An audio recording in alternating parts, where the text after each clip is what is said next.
Patahan terbesar bumi ada di Indonesia, membentuk jurang laut bisa sebabkan gempa dahsyat.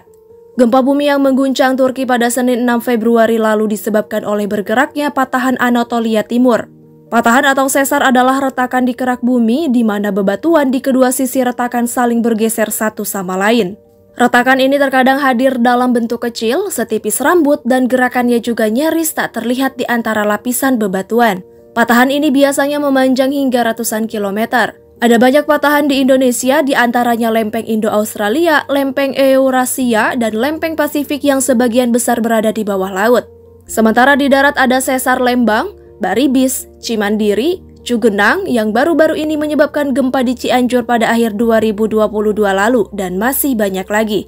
Beberapa tahun lalu sebuah studi menemukan sesar terbesar di bumi yang ternyata ada di Indonesia. Dalam 1 abad terakhir, ilmuwan telah menyadari adanya jurang samudra sedalam 7,2 km yang dikenal sebagai Weber Deep atau Palung Weber. Letaknya di lepas pantai timur Indonesia di Laut Banda. Dikutip New Atlas, Weber Deep ini terbilang unik.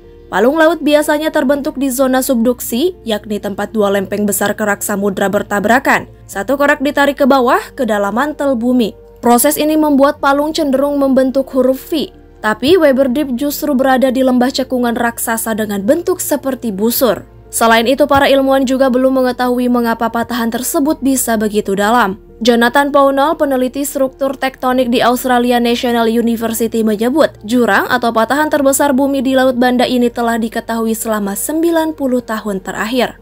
Studi di jurnal geologi yang dilakukan oleh para peneliti menemukan petunjuk baru tentang patahan yang kini disebut detasemen Banda. Analisis menggunakan peta beresolusi tinggi dari dasar Laut Banda menunjukkan adanya ratusan bekas kerusakan pola lurus dan paralel yang merusak bebatuan di dasar laut. Mereka yakin kerusakan ini menunjukkan Weber Deep terbentuk ketika potongan kerak bumi raksasa terkoyak sejauh 120 km di sepanjang celah sudut rendah atau patahan detasemen Banda.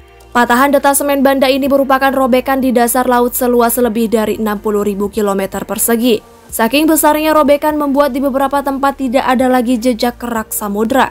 Mengingat patahan ini berada di dalam Ring of Fire, hal ini dapat membantu mereka menganalisis bahaya tektonik di masa depan di wilayah Indonesia, terutama sekitar Laut Banda. Detasemen Banda atau Weber Deep sendiri pernah menyebabkan gempa dahsyat ratusan tahun lalu. Tepatnya pada 1629 ketika gempa megatrust dengan kekuatan 9,2 magnitudo mengguncang wilayah di sekitar Laut Banda. Gempa itu juga menyebabkan tsunami setinggi 15 meter dan gempa susulan selama 9 tahun.